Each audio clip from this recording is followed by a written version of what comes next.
From listener-powered KUOW in Seattle, welcome to Soundside. I'm Libby Dankman. Today, the U.S. Supreme Court is hearing arguments in two cases challenging state bans on trans athletes competing in girls' and women's sports. The plaintiffs, both trans female athletes, argue that laws in Idaho and West Virginia violate Title IX and the Constitution's Equal Protection Guarantee. 27 states have bans on trans girls and women competing in school sports consistent with their gender identity. Washington passed a law in 2007 that protects trans athletes' participation in school sports. It was the first state to do so. For more than a decade, that law received very little attention. But in recent years, increasingly questions about fairness, the athletic advantages conferred by testosterone, and the sanctity of women's sports have become hot-button political issues. Under the Trump administration, we will defend the proud tradition of female athletes, and we will not allow men to beat up, injure, and cheat our women and our girls. From now on, women's sports will be only for women. Adding to that debate is the fact that recently, for the first time, a few trans athletes have won competitions, including Verónica García, a runner from Spokane Valley. In May, she repeated as the state 2A high school girls champion in the 400 meters. That race attracted an outsized amount of attention. Because she is trans, critics said it was unfair for Verónica to run against competitors who started out life biologically female and went through female puberty. They saw Verónica as a threat to girls' sports, and those voices made themselves heard when she took the podium to accept first place. And first place, your 2025 winner, in a time of 55.70 from East Valley of Spokane, Verónica García.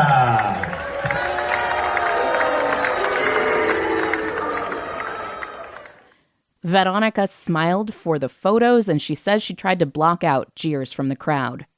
If I back down, like if I, cower and shiver and, don't stand in the stadium, I'm giving them exactly what they want. But if I get up on this podium, I'm at least trying to relatively act happy.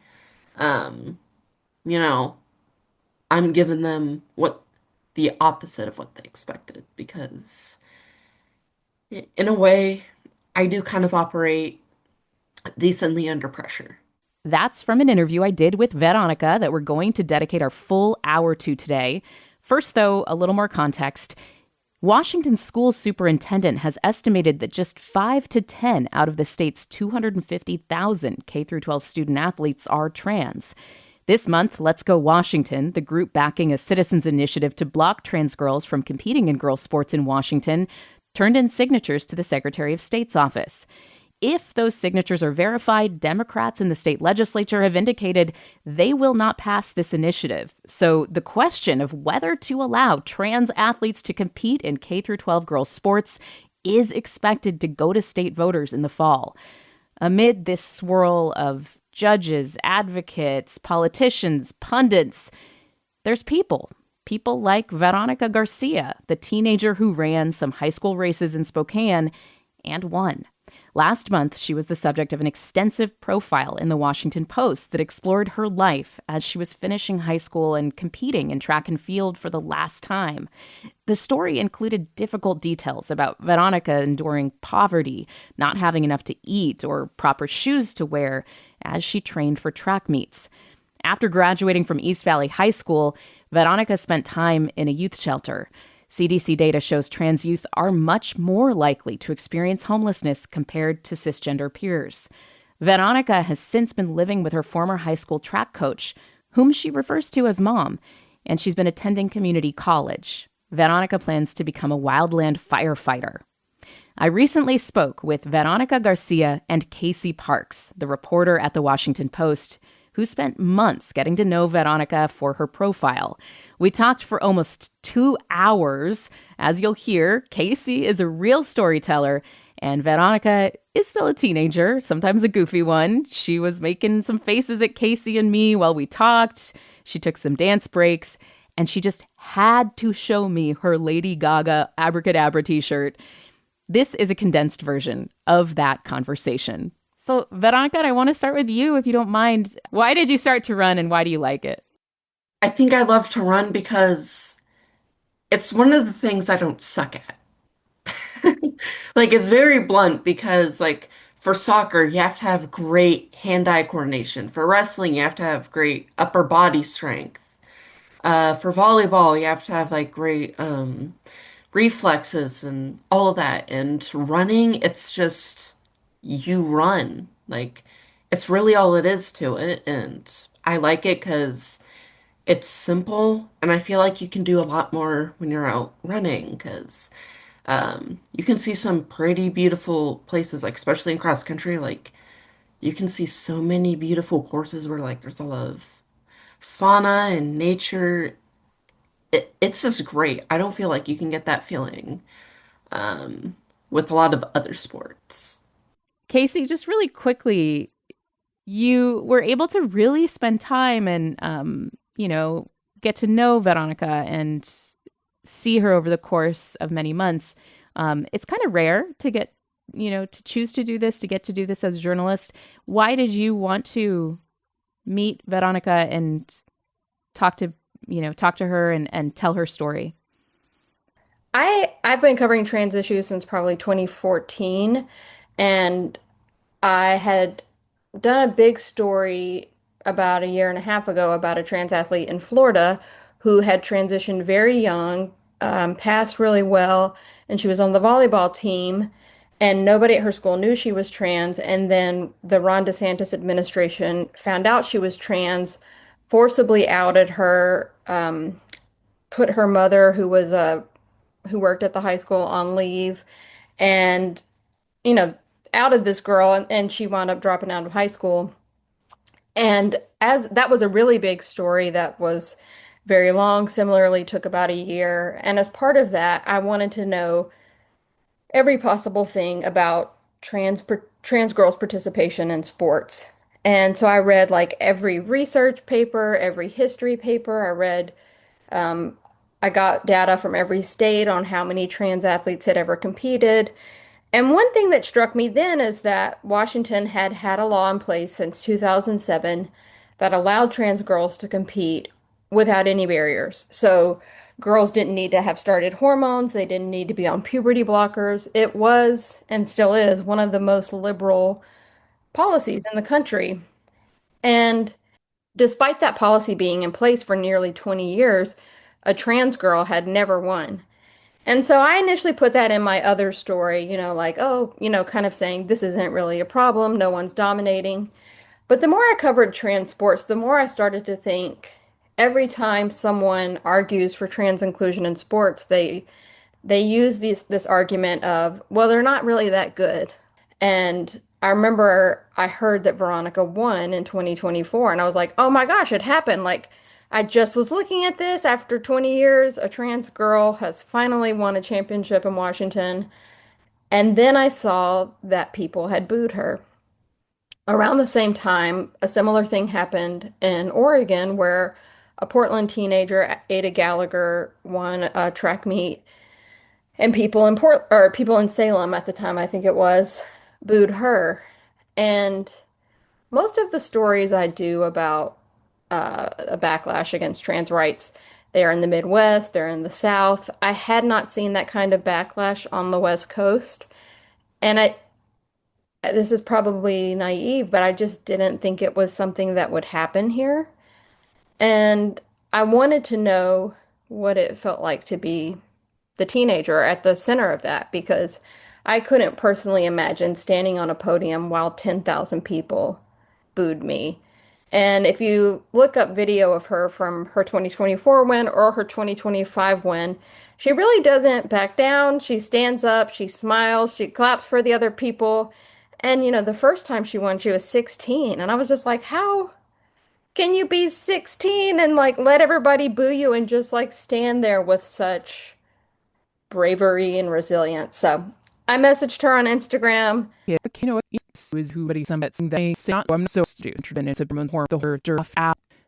you up as physical still transitions male female to male who's their hormone horn on gunder who's who sense for his and advanced are that the so show that show dampers for therapy and juice like see we've spoke very that's sports in oral girls and true to girl girl and just their hair and biscuit had a lot not known to test out no you look is that in science cycle meta models there now I'm just concerned and start to have the hunger they know they've all person for I've got they've had is that if but you know and I under gender does they say they what to new have an Adam super using shoot are that then is so it well it's saying physical not not it's right not a noise choice and after dots and are inherent tween vision struggles we have our triumphs you know we have interests are outside of athletics so yeah. You talked about struggles and triumphs, Veronica. You, at the time, you're a high school runner and you know, taking this opportunity to do the thing you love and winning at it. You're also struggling at home. You know, you are living in a studio apartment, as Casey writes, you know, with two family members. There's no personal space. You don't have a lot of you know, money to buy shoes, things like that. Your shoes don't fit. I mean, why did you want to talk about that aspect of what was going on? And what did it feel like to kind of see that be something that people understood more about you? Like the fact that you didn't have like really nutritious food to eat even. Yeah.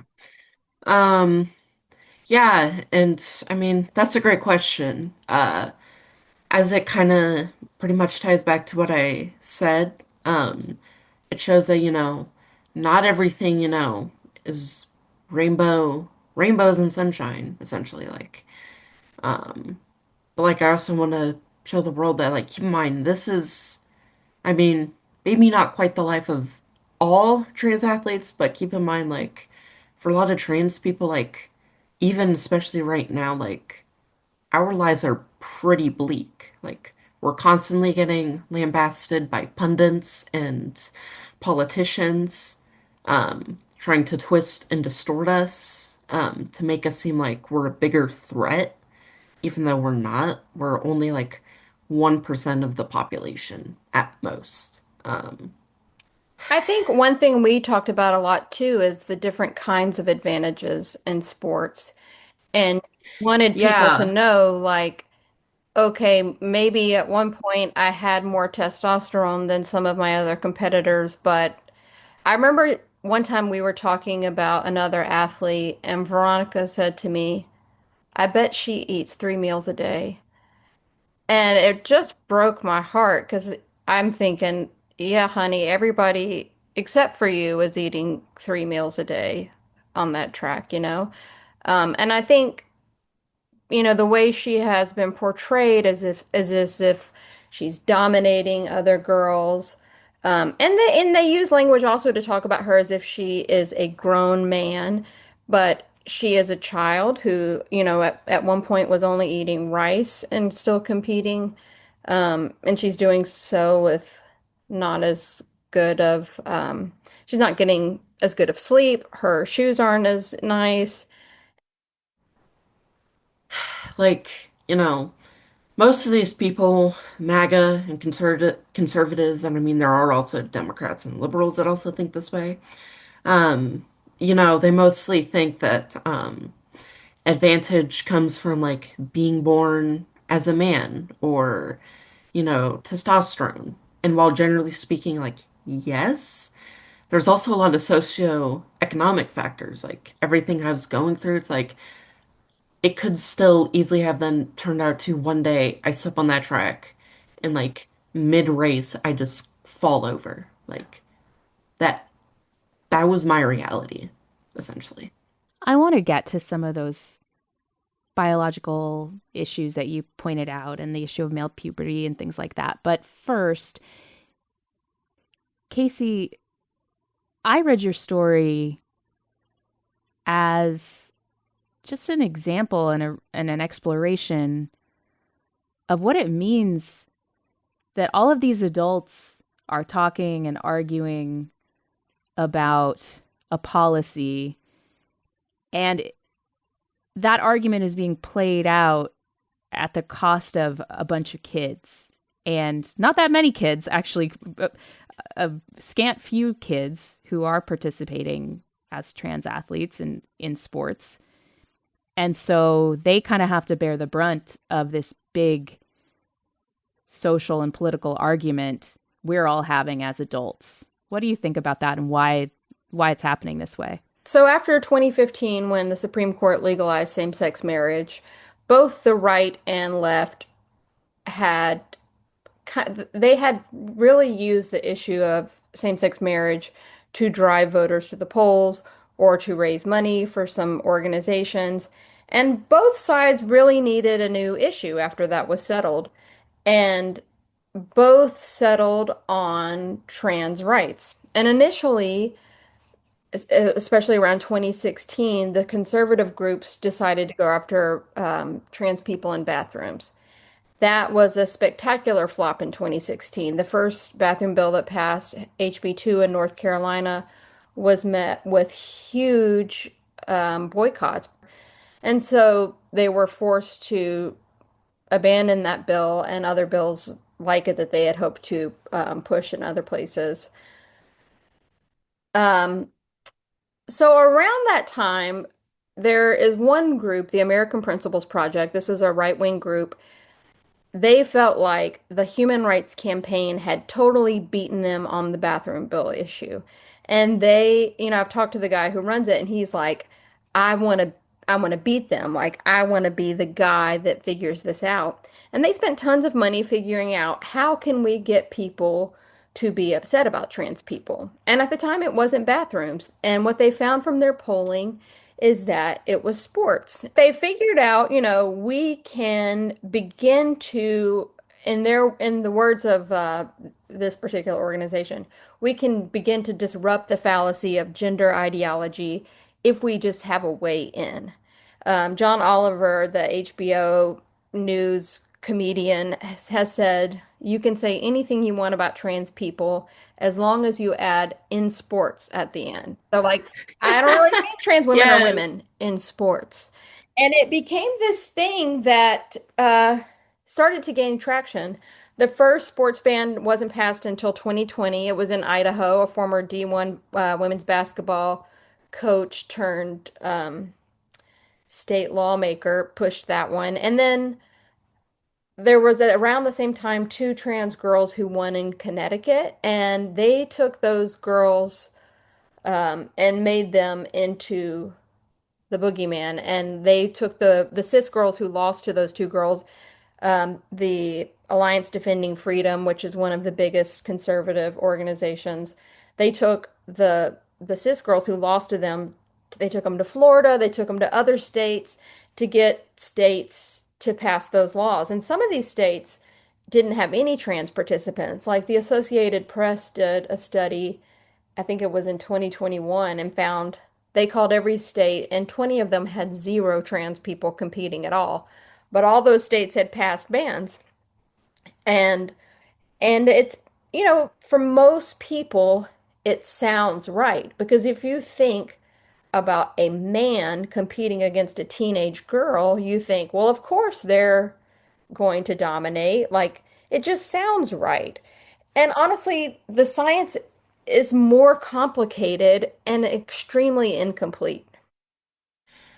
I think, and as Casey was also just explaining as well, the kind of shift is, once they essentially, lost the battle on gayness, and homosexuality, they're like, we need a new issue to try to galvanize people to get more votes. And so there's considerably far less trans people than there are even gay people and lesbians and bisexual people. It's also a matter of political power. There were quite a lot of wealthy gay people who could influence elections or who could give a lot of money to campaigns. State in 70, on a space rule. Remind sure that the mold cuts that intention caution in off I science parent their bout with them and people trickle meant seconds who care time for avenue avenue is either that the rest Chris I proper whatever how skirt blubbery cube pike ladder caring for me offender for gent and silk rental prenny do tea under kids hit all the neural jet in set who knows should fat both public low some to shall reach did I sense control run up with ours blocky blubbery cube to best sack and soldier shield about injured chinks on our no king check activist and we whispering other gadget signing starting surely just led to the send to sign their dish in new about about your taste and intention wash what's led with wood hay and rights but that are you always tries we clean it and give tips that get you who do to most posts already are as doctor does that ready all the last ready all as segly suspended and set us college lyle bile female clear clears this is lady of Jordan James normally whoever all the staff of the in but it and my son has world war those was simply after DSD mail individual action current defeats DSD yeah also me that. Welcome back to Soundside. I'm Libby Denkman. Today we're bringing you a recent interview I did with Washington Post reporter Casey Parks and Verónica García, who is trans and who won 2 state high school track titles. This comes as the Supreme Court today is hearing oral arguments about 2 challenges to state bans on trans athletes in sports. Verónica endured jeers and harassment from spectators and criticism from some competitors who say trans girls have inherent physical advantages over cisgender girls. Verónica has argued that her use of hormones to suppress her testosterone and add estrogen has evened that playing field. This debate is likely to play out at the ballot box this fall. Brian Haywood, the political donor behind the group Let's Go Washington, says he has submitted enough signatures for a citizens' initiative to stop trans girls from playing in girls' K-12 sports in Washington. We operate with this Title IX framework that says women's sports need to be protected because the male sports will dominate it if we don't do something to sort of separate it out. And it's just incredibly ironic to me that now they're saying, oh, the way that we support Title IX is to allow men into women's sports. That's Haywood talking with me on Soundside last fall. Now, let's continue my conversation with Verónica García and the Washington Post's Casey Parks. Verónica, you were, 16, 15 when you started running? How old? No, I was actually probably 14 when I started running. So you're 14 years old. Did you know any of this context was happening?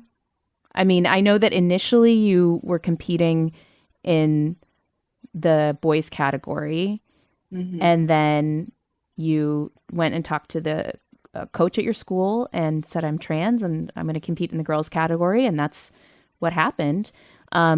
When you were making that switch, did you have any idea about all this context and all the political fighting over this issue? I mean, did you know what you were stepping into, basically? I would say kind of like around that time, I did watch like quite a few like conservative like comedians and pundits and all that kind of stuff. So like I was very vaguely aware of the issues, but like even once, and I was probably 16 when I asked to join the girls team. I had no idea that it was this big. Um, which also goes into consideration of, even back then, like, I was like most Americans, like, I didn't know a trans person. I didn't even know what transgender was. Like, I didn't know, which is kind of the combination of the fact that I grew up in mostly small towns. So I had never known a gay or a trans person, let alone the fact that like I never asked because like for me like I don't care who you are, like If you're a great person, I think that's all that matters to me. Um, if you're a terrible person, I'm not gonna like you, but um, I think a lot of people can agree with that for sure. Let me ask about the biology and the science, yeah. because that is something that is going to be on the minds of people listening to this. They're going to say, well, if you go through male puberty, you are going to get taller. You are going to get more muscles. Casey, I know you have dug into this extensively about what we know and what we don't know. Can you just talk to me first about what is out there about the advantages that are conferred by male puberty? And then we can talk about what happens when somebody's on hormone blockers, like what Veronica is on. Yeah, there aren't a ton of studies as it relates to trans women or trans girls' participation in sports. Yeah, let alone adolescence. Yeah, there's no research on adolescents at all. Um, there are there are studies that find that testosterone is the main driver in the difference in sex. So as you said, a person may grow taller, they may develop more muscles. So a lot of the studies that, well, I say a lot, there are only like 12 studies total, but the majority And of they're them, mostly on like a few dozen people. yeah, well, These are that's what I was gonna say. very Most of small. them, Yeah. there's some of the studies that are actually only on one person. There's, from what I can tell, there are only two decent studies that have like a good number of people and some data. One is one the Olympic Committee commissioned last year. Another is from the Air Force. And the Air Force one is particularly helpful because they had all of this PT data to draw from. So you didn't have to start and follow an athlete for 2 years before they transition and then know that they're going to transition and follow them for a long time after. There was just this data waiting around. And what the Air Force found is complicated. They found that at the beginning, before trans women were really on hormones, maybe when they identified as men, maybe when they identified as women, but hadn't started medical interventions, they performed pretty similarly to men. They could do the same amount of push-ups, sit-ups, they ran just as fast. But then, after 2 years on hormones, trans women could only do as many sit-ups and push-ups as cisgender women. They also became slower, but they remained faster than cis women. So, And that was about 12% faster from the reading that I've done. This yeah, is they remained about Yeah, 12% about. faster. That said, 2 years is not a super long time on Yeah. hormones. You continue to feel the effects as your testosterone goes down, as estrogen reshapes your body. And some studies have actually found trans women are at a disadvantage because when you block your testosterone and when you take estrogen, you lose muscle mass. So if you're someone who went through a full testosterone puberty and you have a larger skeletal system, if you suddenly have decreased muscle mass to support that system, you actually could be at a disadvantage. This is a hard thing to measure because it also comes down to each person. Veronica is only 5'7", a pretty normal woman height. I will say she's a good bit smaller than I am. She is not someone that you could as easily put into a commercial and say, look, she obviously has the physique of a man. Like, she really is quite tiny, and didn't really grow super tall. Also, I mean, she is stronger than me. She can bench press a lot more than me, but she also works at it. Um, And that's also consistent, it looks like, from what, again, I'm reading this off of CNN reporting on the Air Force research, which shows, that in 2022, the study that was done on 228 trans women, after 2 years of hormone therapy, trans women and cis women had an equivalent run time, but trans women still did better on push-ups than cisgender women. And I think it gets to the fact that individuals are different, sports are different. When we talk about grip strength, when we talk about levels, when we talk about height, skeletal structure, run speed, how much oxygen is in your blood, whatever, everything is so nuanced. With so little evidence out there, is there a way to definitively say this is fair or this is not fair to have a trans athlete in girls' sports?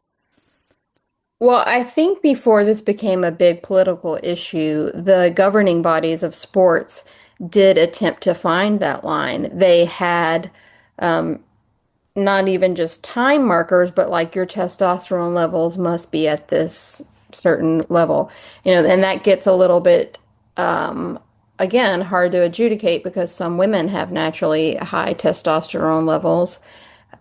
So, are you going to require someone who has a natural hormonal level to suppress their testosterone when they were assigned female at birth, they identify as female? It's been a thorny issue for them to parse out. But, the Olympics, I believe, have allowed trans athletes to compete since 2004. They recently said that they will no longer do that. But that rule was based, each sport had its own levels because you might not need the same requirements in weightlifting that you need in swimming, that you need in running, or bowling. The the bans have gone so far as to even say trans women can't compete against other women in chess. And because it is so complicated and because there's so much science, I don't personally think anyone like me or any politicians should really be fully in charge of making those rules. Like, it should probably be scientists. And because it is so complicated, I can see where people might have an issue with Washington's policy, which requires nothing. The state superintendent there, even just this week, told districts, make sure you follow the law. So they are not backing down at all, even though there is this push to get this ballot initiative out. Washington still believes that the best thing to do right by its students is to not have those barriers, to not say you have to meet this certain testosterone level or certain estrogen level to compete. And I don't, that decision was made 20 years ago, or 19 years ago, but they've certainly thought about it a lot. There was a whole effort last year to think about if WIAA should change the laws. I know the state superintendent has thought about it a lot because he's been asked about it a lot this last year. So I'm sure there are calculations that go into their mind about why this is the right move for Washington. It could be that it's only 5 kids, and we have decided we would rather a kid have friends and reap the consequences of someone getting second place than say these 5 kids can't participate. Veronica, let me ask you about that, because you talked to Casey about this issue of hormone blockers and whether or not somebody who is not on hormone blockers, a trans athlete, should be able to compete in girls' sports. So I'll ask you about that. Do you think that the Washington law right now is fair? Yeah, and like as Casey said, there's a lot of nuance because in my personal opinion, I do think what the NCAA had prior to banning trans athletes, I did find that more ideal. But obviously, as even when I talked with my athletic director about it, it's not a perfect idea either, especially as we get into scholastic sports in the youth level. There are very fair questions about, is it ethical to access medical records of children? Is that medically ethical? So basically, if you required somebody to be on hormone blockers or to do tests of your testosterone, that would mean asking invasive things about a kid's medical records. Yeah, absolutely. So in in a way, while maybe like an HRT requirement would seem ideal, like given all the other complexities, like I still think the current policy as it stands is the best they can do without it becoming illegal in any sort of way. So you don't agree with the idea of changing it to requiring somebody who is wants to compete in girls sports to be on hormone blockers? You think that right now this is the way to stay? Yeah, I mean, it's pretty much the only best option because I can also very much agree that, yes, trying to access medical records of kids can be an invasion of privacy and may not be medically ethical. So, yes, I do think that the policy we have now is still the best way to go forward. And, For it's K been through 12. close Yeah. it's been close to 2 decades that this policy has been in place. And you know, it's worked relatively well in the most part. Like, even just brushing aside the controversies, like, it's worked well. And, yeah.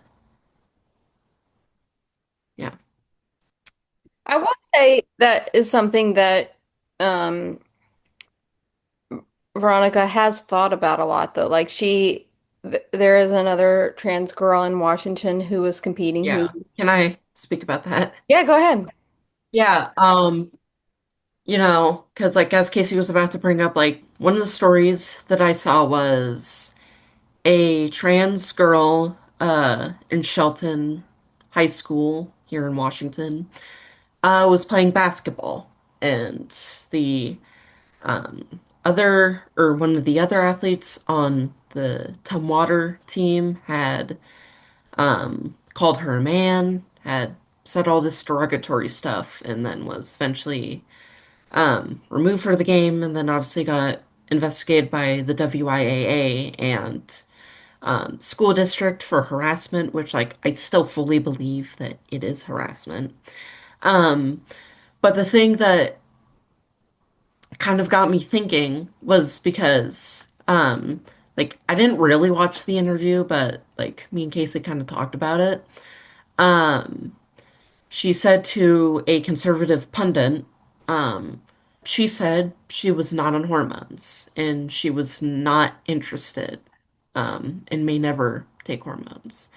And that kind of got me thinking because, for me, like, broadly speaking, like, yes, trans athletes absolutely belong in sports, There's no question about that, but I do feel like, like in her case, if you're just letting your testosterone pump at full capacity, like that, then I do think there is a bit of an unfair advantage because the girls she's competing with, their bodies are not pumping as much testosterone as hers.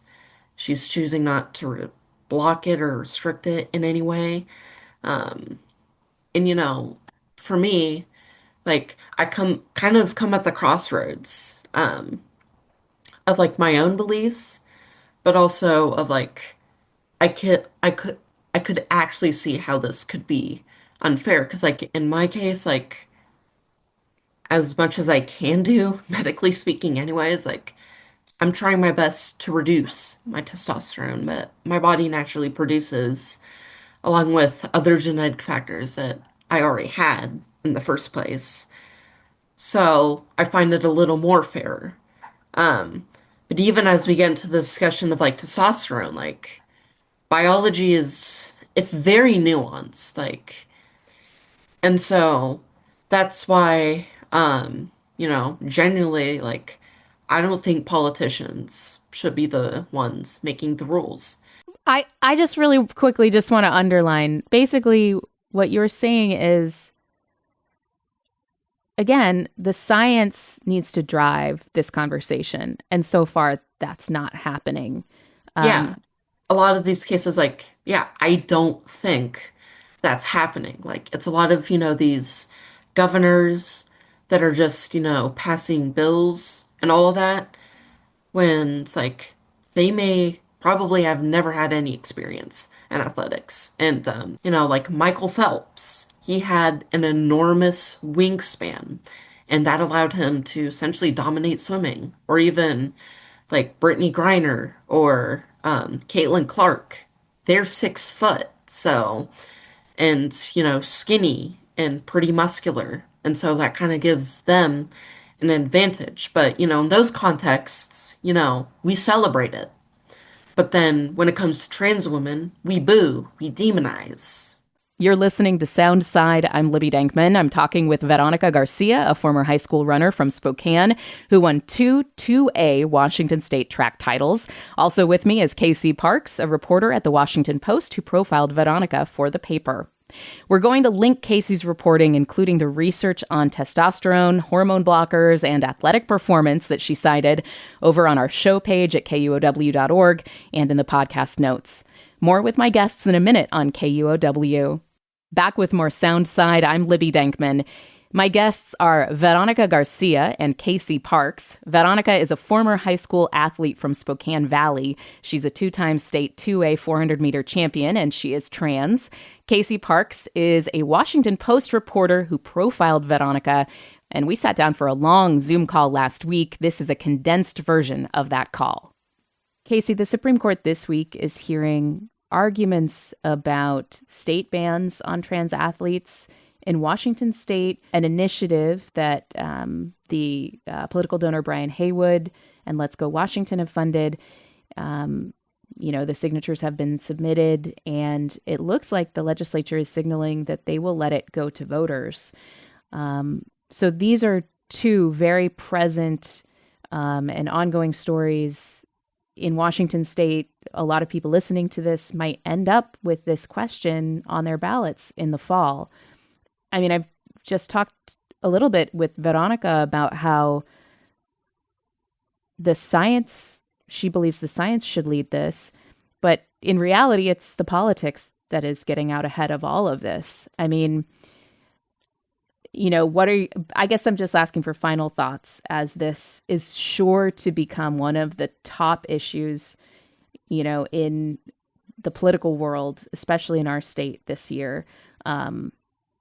Any final thoughts about what we're expecting to see, like in the discourse and in these campaigns?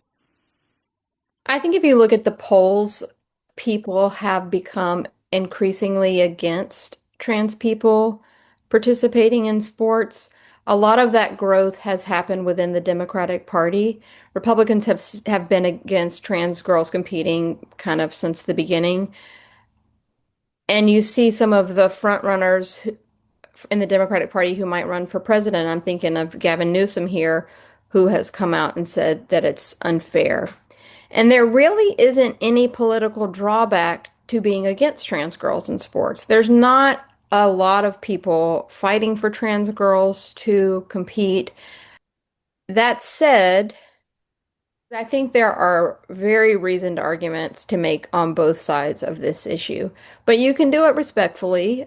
You don't have to make a child feel horrible, because at the end of the day, what Verónica was doing was following Washington law. She did not break any Washington laws. The state has considered this, and they have decided they are okay with her running. And so she ran. I think this is such a nuanced issue that is being talked about with very little nuance. And I had thought my story might make people not change their minds, because that isn't even what I was going and doing. I really just wanted them to know the person they were booing. But I thought maybe people would have like a slightly more nuanced view of the situation. The 500 to 600 emails I got suggest that they did not. There were tons of people who commented on the Washington Post Facebook page. Oh, don't even remind me of this. I mean, they were talking about her genitals. These are people who are fine to talk. And actually, the initiative in Washington wants adults to check children's genitals. And I just think as a They want that to be a part of the sports physical required to participate. Yeah, just to clarify. Mm-hmm. It would be a doctor. It would be, yeah. But still having a child have to strip down, um, and you don't know what children have been through. They may have been assaulted in the past. I just think there has to be a better, more respectful way, probably of doing politics in general, but particularly on issues that involve children, if we could not.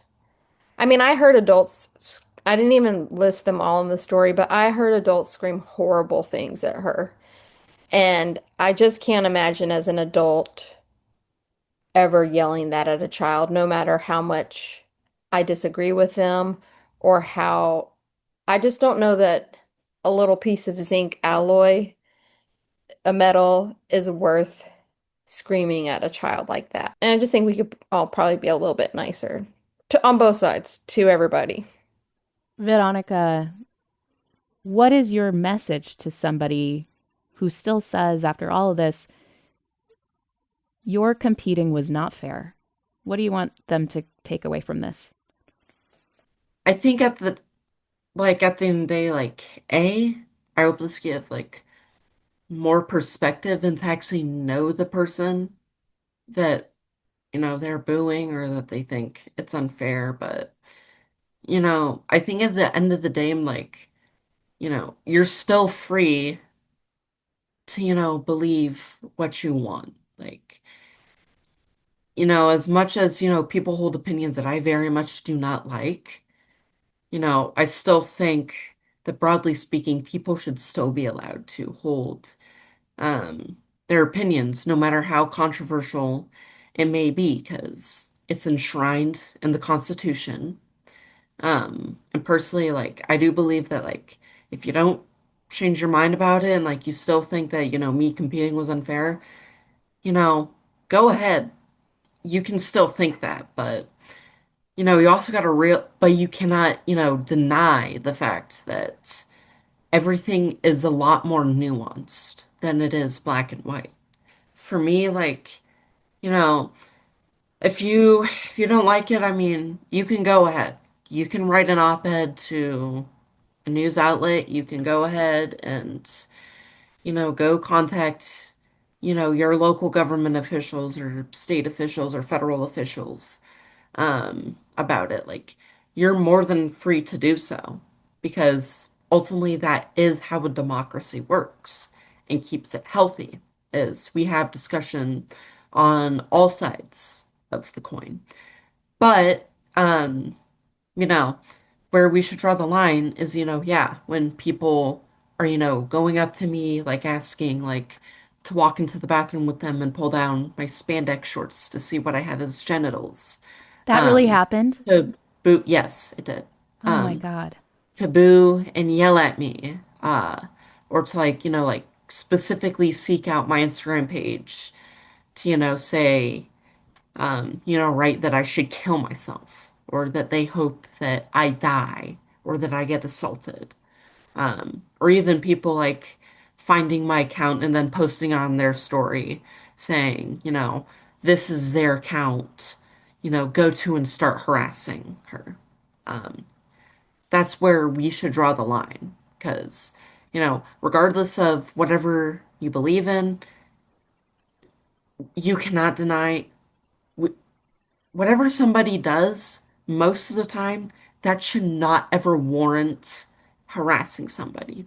Let alone a child. It's a child, like you, it also just confuses me that people even do this in the first place. But it's um, regardless of what you believe, it's nowhere should you ever harass a child. Nowhere should you ever talk about a child's genitals or go up to them and ask them what they have as genitals. You should never ever do that. I'm so sorry that happened to you. That's not okay in any way, shape, or form. I'm very sorry that you dealt with that. Can we just have a happy thought at the end of this very difficult conversation? I want to bring back the Veronica that I saw earlier, who's dancing and who showed off her Lady Gaga Abracadabra t-shirt. So really quick before we go, you're studying fire science.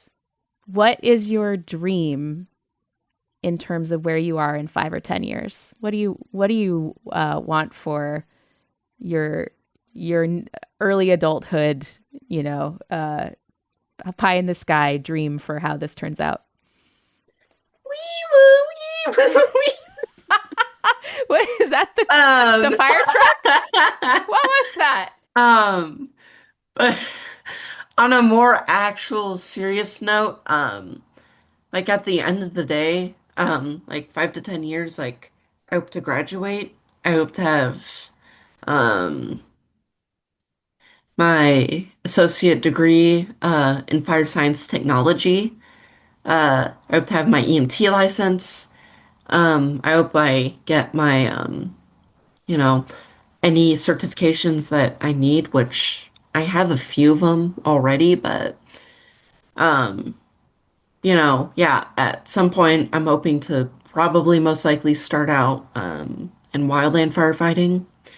I'm probably going to start here in Washington, and I'm probably going to go back to the homeland of California to also do the same thing, probably with the state agency, CAL FIRE. Yeah. That's Veronica Garcia, a former high school track champion from Spokane Valley. And by the way, Casey Parks, the Washington Post reporter, whom you also just heard from, she reports that Veronica's former coach took her shopping at Goodwill for some running shoes that fit. Veronica is still living with that former coach while she attends community college classes. And that's it for Soundside today. The show is produced by Gabrielle Healy with help from Jason Burrows, Hans Anderson, and Maliha Syed. Our editor is Jed Kim. I'm Libby Dankman. If you have thoughts for me about this story or anything else you hear on the show, reach out. Email soundside@kuow.org. We're going to be back with more Soundside tomorrow, right here on KUOW.